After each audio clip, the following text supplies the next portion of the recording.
Assalamualaikum warahmatullahi wabarakatuh. Alhamdulillah wassalatu wassalamu ala Rasulillah Sayyidina Muhammad ibn Abdillah wa ala alihi wa sahbihi wa man walah, amma ba'du.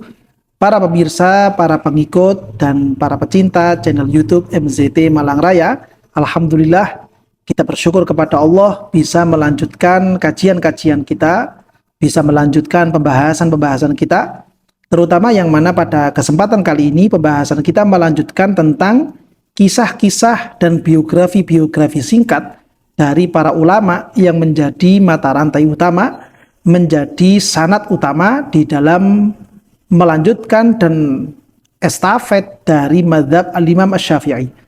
Yang mana pembahasan kita masih menerangkan, masih membaca tentang figur-figur ulama yang menjadi mata rantai dari Thariqah Khurasaniyin, atau dikenal juga dengan sebutan Thariqah Murawazah, yang mana pada kesempatan kali ini yang akan kita baca dan yang akan kita simak bersama adalah biografi beliau Al-Imam Al-Mas'udi.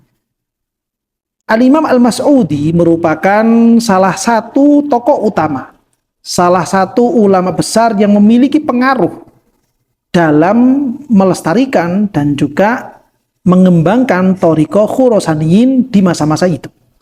Sudah kita ketahui bersama bahwa pelopor utama, penggagas Thariqah Khurasaniyin adalah beliau Al-Imam Qaffal Shaghir. Imam Qaffal Shaghir ini memiliki teman sekaligus juga kemudian menjadi murid beliau yang dikenal dengan sebutan Al-Imam Al-Mas'udi. Nama lengkap dari Imam Mas'udi adalah Al-Imam Muhammad bin Abdullah bin Mas'ud Al-Mas'udi. Beliau dikenal dengan Al-Imam Al-Mas'udi karena mengambil dari nama kakek beliau yang bernama Mas'ud. Dan sebagaimana kebiasaan dari orang-orang Arab bahwa di depan nama mereka selalu ada julukan yang kemudian dikenal dengan kunyah. Dan kebetulan juga beliau Al-Imam Al-Mas'udi ini memiliki kunyah yaitu Abu Abdillah. Sehingga kalau ditulis secara lengkap nama beliau ini adalah Al-Imam Abu Abdillah Muhammad bin Abdullah bin Mas'ud Al-Mas'udi Al-Marwazi. Beliau Al-Imam Al-Mas'udi Al-Marwazi ini selain menjadi teman dari Imam Qaffal Shaghir, beliau juga sebagai murid dari Imam Qaffal Shaghir. Bahkan dari kisah-kisah yang ada tentang Al-Imam Al-Mas'udi ini, Al-Imam Al-Mas'udi ini bukan sekedar menjadi murid begitu saja. Bahkan beliau itu menjadi murid yang sangat dekat dengan Al-Imam Qaffal Shaghir. Bahkan dikatakan di dalam kitab Tabaqatus Syafi'iyyatul Kubra, wa rubba qarinin liqaumin yakadu yakunu lahum syaikhan fahuwa bainahum wa bainas syaikhi al-ustadi kal mu'idi. Faka'anna al-mas'udiyya kana mu'idan baina yadayil qaffal.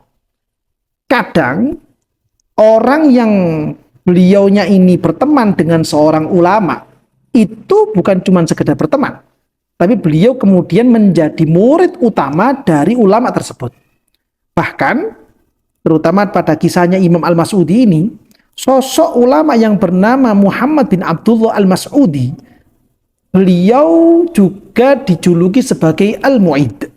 Apa itu yang dimaksud dengan Al-Mu'id? Yaitu sosok santri yang dekat dengan gurunya, yang mana ketika seandainya gurunya ini beliau ada pengucapan keterangan yang salah di hadapan orang lain, atau mungkin ketika beliau ditanya lalu beliau itu tidak bisa menjawab saat itu, masih butuh waktu misalkan, murid inilah kemudian yang mengingatkan atau memberikan bantuan, mengingatkan gurunya supaya bisa menjawab saat itu juga, atau mungkin bisa membenarkan keterangan yang muncul dari sang guru. Karena maklum, guru pun juga seorang manusia yang beliau juga tidak seutuhnya terlaksana dengan benar, dan kadang di situ ada satu kesalahan, 1-2 kali kesalahan, yang itu kemudian ada santri khusus yang memang bertugas untuk mengingatkan guru tersebut saat melakukan salah. Nah, Al-Imam Al-Mas'udi di hadapan Al-Imam Qaffal Shaghir itu layaknya seperti itu, atau bahasanya itu disebut dengan Al-Mu'id.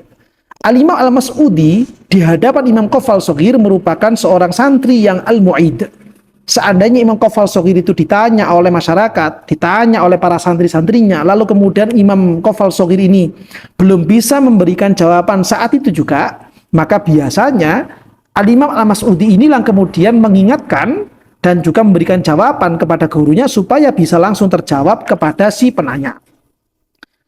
Satu pengalaman pernah dialami oleh beliau Al-Imam Al-Mas'udi. Saat itu Al-Imam Qafal Shaghir ini sedang duduk di hadapan masyarakat awam. Jadi saat itu Imam Qafal Shaghir ini tidak sedang berada di hadapan para santri-santri yang belajar secara intens kepada beliau. Saat itu Imam Qafal Shaghir ini duduk di tengah-tengah masyarakat yang kebetulan juga sedang ditemani oleh teman sekaligus santri beliau, yaitu Al-Imam Al-Mas'udi. Saat Imam Qafal Shaghir duduk di hadapan para masyarakat, ada salah seorang warga yang bertanya kepada Imam Qafal Shaghir dengan pertanyaan bahwa si penanya ini menjatuhkan talak kepada istrinya dengan talak yang mu'allaq, dengan talak yang tergantung, yaitu seandainya saja saya itu makan telur maka kamu tertalak, seandainya saja saya makan telur kamu jatuh talak kepadamu. Ini bentuk awal masalahnya di sini. Hingga kemudian si penanya ini berkisah, dia bertemu dengan salah seorang kenalannya, lalu ketika bertemu itu ditawari telur oleh orang tersebut. Ada beberapa makanan yang disuguhkan dan ditawarkan kepada si penanya di waktu itu. Si penanya ini berkisah, kalau seandainya saya itu menolak tawaran dari orang yang saya temui ini, maka saya juga tidak enak kalau sampai dia itu makanannya atau suguhannya saya tolak. Kalau sampai saya makan, maka istri saya akan tertalak. Padahal saya masih belum mau untuk mentalak istri saya, katanya si orang tersebut. Lalu kemudian beliau itu bertanya kepada Imam Qafal Shaghir, kira-kira bagaimanakah solusi, bagaimanakah hela supaya saya tidak sampai mentalak istri saya, sekaligus juga saya tidak sampai meninggalkan tawaran, meninggalkan suguhan yang telah diberikan kepada saya dari teman saya ini. Yang kebetulan dalam tawaran itu ada makanan yang berupa telur. Saat itu ketika si penanya ini bertanya, mengajukan masalah seperti ini di hadapan Imam Qafal Shaghir, Imam Qafal Shaghir tidak langsung memberikan jawaban kepada si penanya. Fafakkara al-qafalu walam yahdurhul jawab. Imam Qafal Shaghir saat itu merenung dan beliau meminta waktu supaya tidak bisa menjawab saat itu juga, dan diberikan waktu untuk menjawabnya di beberapa waktu berikutnya. Setelah kemudian berlangsung sendagurau percakapan antara Imam Qafal Shaghir dengan masyarakat yang ada di hadapan beliau, Imam Qafal Shaghir ini kemudian berpamitan untuk pulang. Ketika Imam Qafal Shaghir berpamitan pulang, murid beliau yang bernama Al-Imam Al-Mas'udi tidak ikut pulang bersama gurunya. Imam Al-Mas'udi meminta izin supaya tetap duduk di situ dengan orang-orang. Nah, ketika gurunya ini sudah beranjak berpamitan untuk pulang ke kediamannya, Imam Al-Mas'udi memberikan solusi, memberikan jawaban kepada masyarakat yang tadi bertanya tentang jatuhnya cerai kepada si istri ketika si suami ini makan telur. Imam Mas'udi memberikan jawaban, yuja'alu dzalikal bait fil kubaita, yakni al-halawatan natif, summa ya'kuluhu wa la yaqa'u talaquhu. Caranya supaya kamu itu tidak sampai menjatuhkan talak kepada istrimu dan kamu juga masih bisa tetap memakan telur tersebut.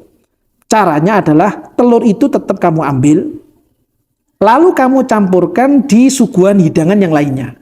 Seandainya misalkan di situ ada manisan misalkan, campurkan telur ini ke dalam manisan. Setelah kamu campur, baru kamu makannya. Dengan begitu kamu tidak murni memakan telurnya saja, tapi kamu sedang makan manisan yang kebetulan dalam manisan itu ada telurnya. Namun makanannya berbentuk manisan. Sehingga ketika seperti itu, kamu tidak sampai menjatuhkan talak kepada istrimu, sekaligus juga kamu bisa tetap memakan suguhan yang telah dihidangkan oleh teman yang tadi menawarkan beberapa makanan dan di dalamnya ada telur kepada kamu. Sehingga dua-duanya tidak sampai menyakiti hati, baik itu kepada istrinya atau kepada rekan yang telah menawari dia makanan-makanan tersebut. Sikap seperti ini yang kemudian menjadi gambaran dari istilah al-mu'id dari para santri di hadapan gurunya. Ketika sang guru itu tidak bisa langsung memberikan jawaban saat itu juga, kadang memang ada beberapa santri-santri khusus yang menjadi al-mu'id di hadapan gurunya untuk bisa memberikan jawaban atau solusi ketika guru tersebut belum memberikan jawaban saat itu. Dan dari situ bisa kita fahami, bisa nampak sekali betapa tingginya kedudukan Al-Imam Al-Mas'udi di hadapan Imam Qaffal Shaghir.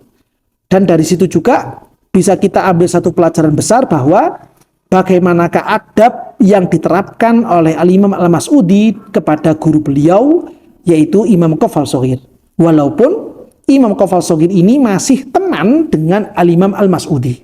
Namun beliau tidak kemudian mentang-mentang karena ini teman lalu kemudian beliau menjawabnya dengan semaunya sendiri. Beliau masih tetap menjaga kehormatan dan juga menjaga haibah wibawa yang ada pada Al-Imam Qaffal Shaghir. Al-Imam Mas'udi baru berani memberikan jawaban kepada masyarakat ketika guru beliau ini sudah berpamitan untuk beranjak pulang.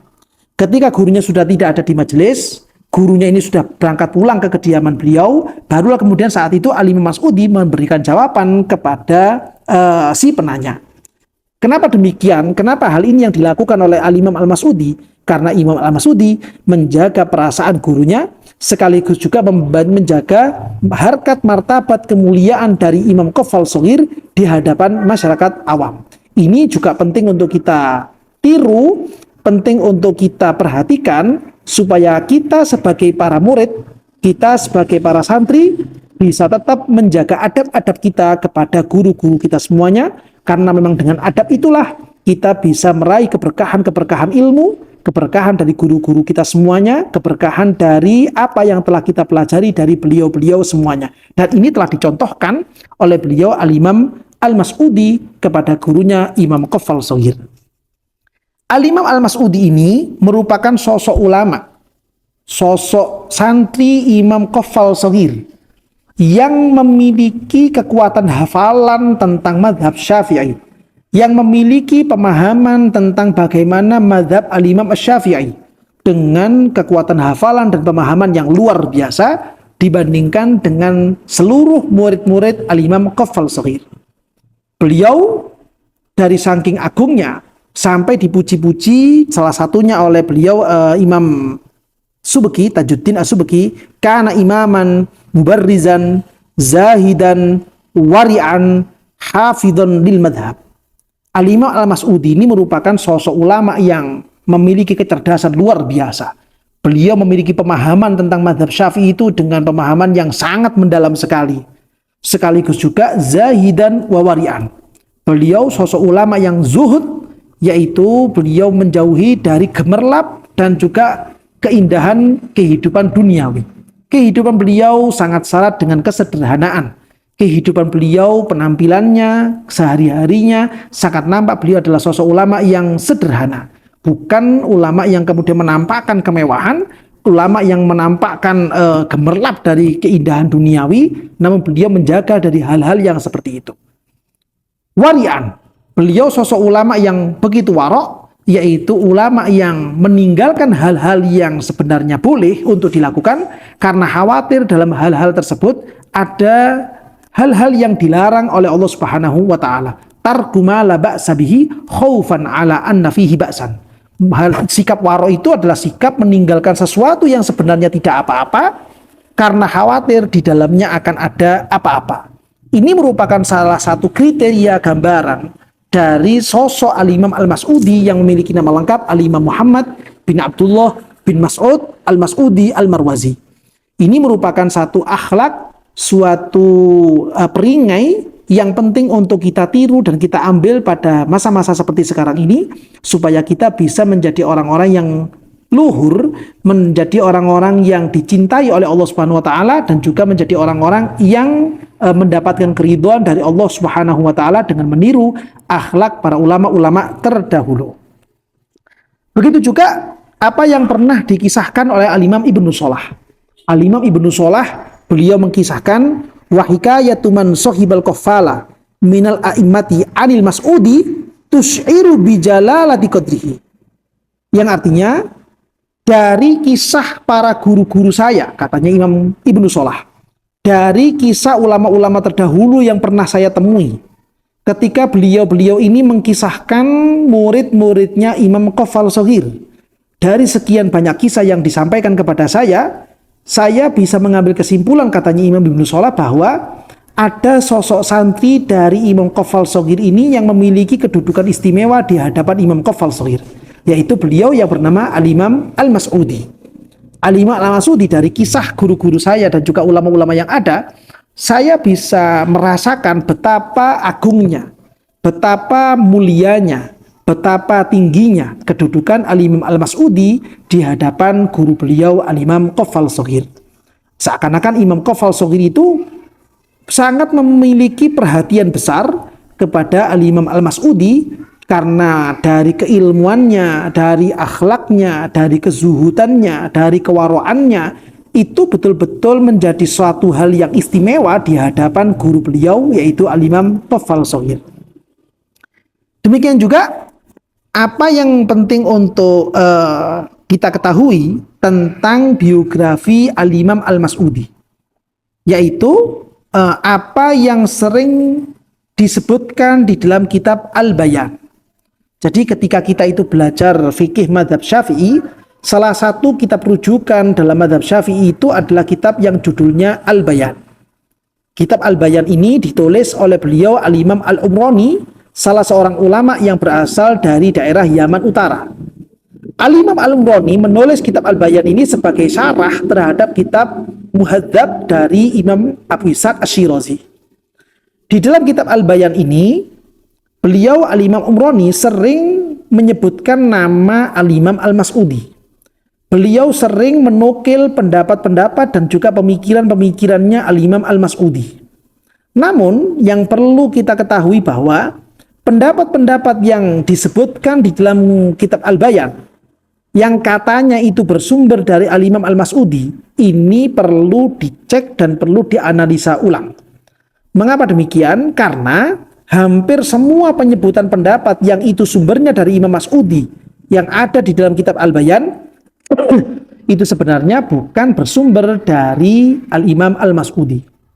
Penyebab utamanya adalah saat itu ada sebuah kitab yang ditulis oleh adik kelasnya Imam Al-Mas'udi, yang mana adik kelasnya Imam Al-Mas'udi ini bernama Al-Imam Al-Furani. Al-Imam Al-Furani juga sama, beliau adalah salah satu dari murid-muridnya Al-Imam Qafal Shaghir. Beliau memiliki salah satu karya tulis, karya ilmiah yang berjudul dengan kitab Al-Ibanah. Tapi Al-Ibanah ini bukan Al-Ibanah yang dalam masalah ilmu kalam, dalam masalah ilmu akidah. Al-Ibanah dalam masalah ilmu fikih.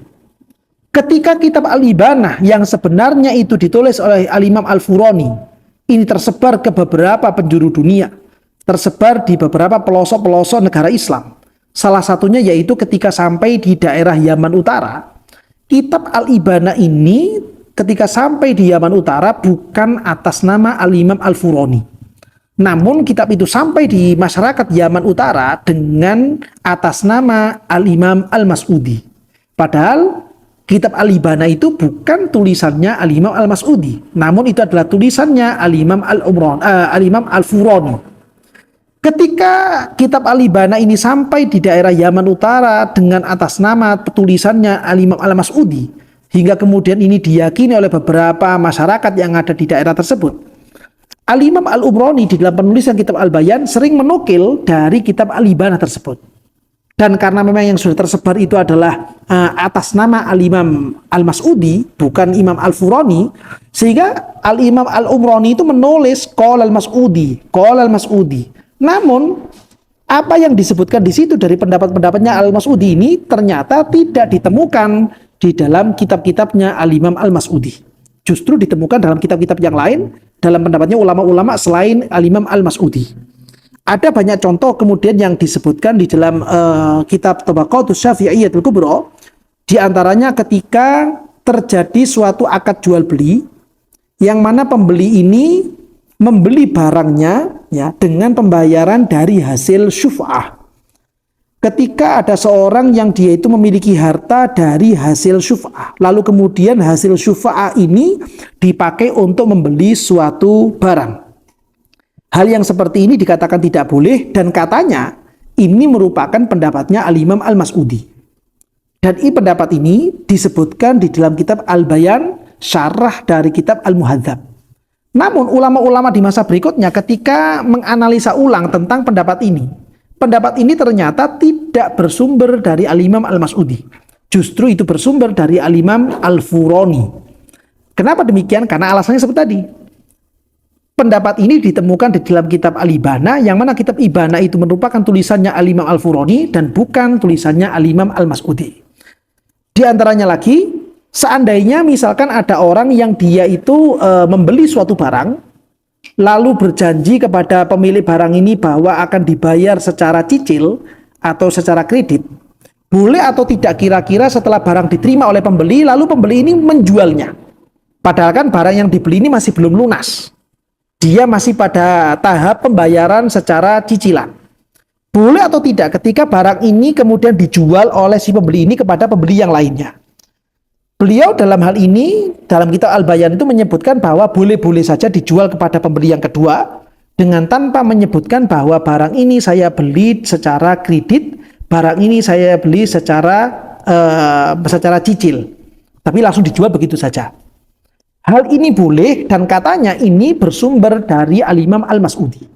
Padahal setelah dicek ulang, setelah dianalisa ulang oleh ulama-ulama berikutnya, terutama yang dianalisa oleh beliau Al-Imam Ar-Ruyani di dalam kitab beliau Bahrul Madhab, ternyata pendapat ini bukan bersumber dari beliau Al-Imam Al-Mas'udi, namun ini bersumber dari beliau Al-Imam Al-Furani, adik kelas dari Al-Imam Al-Mas'udi. Dan diantaranya lagi misalkan seperti kasus, bolehkah seorang ayah menikahkan putranya yang masih kecil, ya, untuk melangsungkan akad nikah dengan perempuan lain? Jadi kita tahu bahwa ketika ada anak laki-laki yang masih kecil, yang dia itu masih sobi, dia itu masih mahjur alaih, dia itu boleh menikah dengan catatan yang menikahkan adalah atas izin dari orang tuanya, dari si bapaknya. Dan bapaknya lah nanti yang akan melakukan akad nikah. Boleh atau tidak kira-kira kasus seperti ini? Dalam keterangan kitab Al-Bayan dikatakan ini boleh-boleh saja, dan ini merupakan pendapat yang asoh, katanya seperti itu. Namun setelah diteliti ulang ternyata ini bukan dari pendapatnya Al-Imam Al-Mas'udi. Walaupun dalam kitab tersebut ini katanya bersumber dari Al-Imam Al-Mas'udi. Namun ternyata ini dari ulama lain yang bukan dari riwayatnya Al-Imam Al-Mas'udi. Demikian juga seperti yang disebutkan di dalam kitab Syarah Tanbih, misalkan contoh dari kitab Syarah Tanbih. Di dalam kitab Syarah Tanbih itu ada keterangan yang katanya ini juga bersumber dari Al-Imam Al-Mas'udi, yaitu di dalam kasus seandainya saja ada seorang laki-laki yang meninggal dunia. Lalu orang laki-laki yang meninggal dunia ini dia meninggalkan beberapa harta warisan, yang ternyata di dalam harta warisan tersebut ada wasiat, atau ada barang-barang pinjaman, atau ada barang-barang gadai, atau ada barang-barang titipan. Yang mana wasiat, barang gadai, barang titipan, barang pinjaman yang terjadi pada masa-masa si laki-laki ini masih hidup, itu ada beberapa saksi-saksinya. Kira-kira anak dari laki-laki yang meninggal dunia ini boleh atau tidak dia itu menjadi saksi terhadap barang-barang tersebut. Walaupun mungkin si anak itu juga tahu kasus sebenarnya seperti apa, itu juga tahu. Apakah kira-kira boleh anak dari orang yang meninggal dunia ini untuk menjadi saksi dari harta-harta peninggalan si bapaknya? Apakah itu boleh? Katanya di dalam syaratan B itu yang ditulis oleh Al-Imam Ibnu Yunus, ya, katanya itu tidak boleh. Dengan ibarat annahu la yusma'u syahadatul far'i illa inda mauti syuhudil asli. Ketika saksi-saksi asli yang berasal dari masa hidupnya si laki-laki itu masih ada, maka anak si laki-laki tidak boleh menjadi saksi terhadap harta yang ditinggalkan oleh orang tuanya. Si anak baru bisa menjadi saksi terhadap harta ini ketika saksi asli di masa hidupnya si laki-laki sudah meninggal dunia, baru anaknya boleh menjadi saksi. Katanya pendapat ini bersumber dari Al-Imam Al-Mas'udi. Namun ternyata Al-Imam Ar-Rafi'i memberikan, Al-Imam Ibnu Rif'ah memberikan peringatan di dalam kitab Matlab beliau bahwa pendapat ini bukan bersumber dari Al-Imam Al-Mas'udi. Pendapat ini bersumber dari ulama lain yang bernama Al-Imam Asy-Syu'bi. Bahkan di dalam ashab yang ada di dalam mazhab Imam Syafi'i, tidak ada seorang ashabul wujuh yang menyatakan pendapat ini merupakan pendapat dari salah satu mazhab Al-Imam Asy-Syafi'i atau ulama-ulama dari kalangan ulama Syafi'iyah. Nah, ini beberapa sekelumit biografi, sekelumit kisah yang menjadi pengalaman besar terhadap Al-Imam Al-Mas'udi, terutama dalam penukilan-penukilan mazhab beliau, penukilan pendapat-pendapat beliau yang sudah terlanjur tersebar luas, namun sebenarnya itu bukan bersumber dari Al-Imam Al-Mas'udi itu sendiri, dan itu bersumber dari ulama-ulama yang lain. Beliau, Al-Imam Al-Mas'udi ini meninggal dunia pada kisaran tahun 420 sekian Hijriah. Ini yang tertulis dalam sejarah dan tidak ditemukan di tahun berapakah pastinya beliau dilahirkan dalam sejarah perjalanan mazhab Al-Imam Asy-Syafi'i. Inilah kiranya sekelumit biografi singkat dari salah satu perawi mazhab Imam Syafi'i, yaitu beliau Al-Imam Al-Mas'udi, yang bisa kita baca pada kesempatan kali ini, dengan harapan kita semuanya bisa mendapatkan keberkahan, bisa mendapatkan tambahan ilmu dari apa yang telah dialami oleh ulama-ulama terdahulu, wabil khusus kepada beliau Al-Imam Al-Mas'udi. Mudah-mudahan hidup kita, usia kita, ilmu kita mendapatkan barokah dari Allah Subhanahu wa taala dengan wasilah ulama-ulama, guru-guru kita semuanya, sehingga kita barokah dalam hidupnya, barokah dalam usianya, barokah dalam keluarganya. Amin ya rabbal alamin.